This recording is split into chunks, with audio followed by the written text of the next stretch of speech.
Danny Flexen here for Seconds Out with Hall of Fame trainer Freddie Roach. Freddie, you're here in the capacity of trainer, of course, to Ivan Baranchyk for the big fight with Josh Taylor on Saturday night.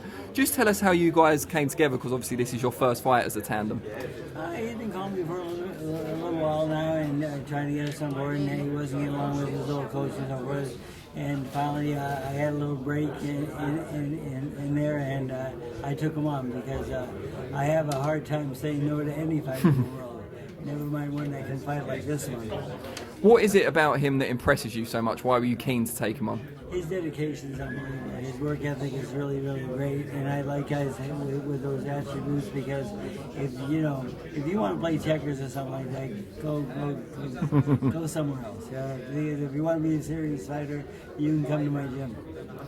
And what do you think Josh Taylor brings to the table? Is he a fighter that's impressed you in the past? He is. He's a very good fighter. He's a very good counter puncher. I mean, his counters are predictable though, and he does have a lot of habits that he does over and over again with the same motion, and I feel that we can take advantage of that. And we have worked on that immensely in training camp with sparring partners and so forth. And again, I don't look for mistakes. I look for habits, because habits they can't stop doing, and they do it over and over again.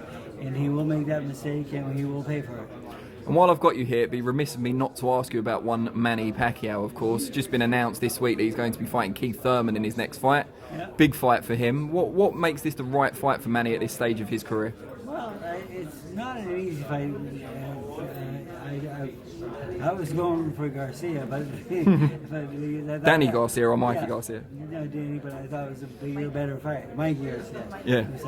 And I thought it was a bigger, better fight, yes. But the thing is, so we're here at this fight, and it's one that they accept it. And my job now is to get him ready for that fight. And training camp starts on the 23rd when I get home.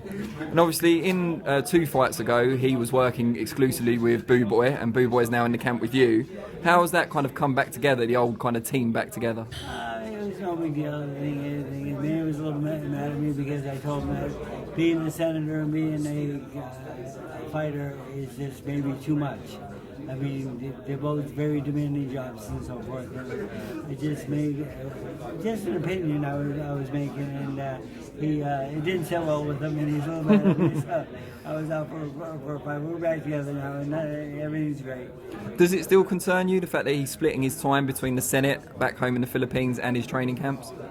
Yes, but the thing is, we have a lot more time with training camp now, and that's cleared it. So we have the whole training camp in Los Angeles, and everything's good.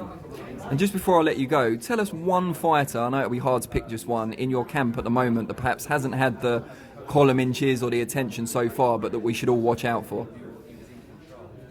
Maybe Elvis. Elvis was our #1 sparring partner for this fight. Dominican Republic, 98 amateur fights, great amateur background, 2-0 as a pro, maybe my best prospect out there. One of the best, and he helped us get ready for this fight because he's a southpaw, he's tall, and he fits the bill very well. Freddie Roach, we thank you for your time. It's always a pleasure.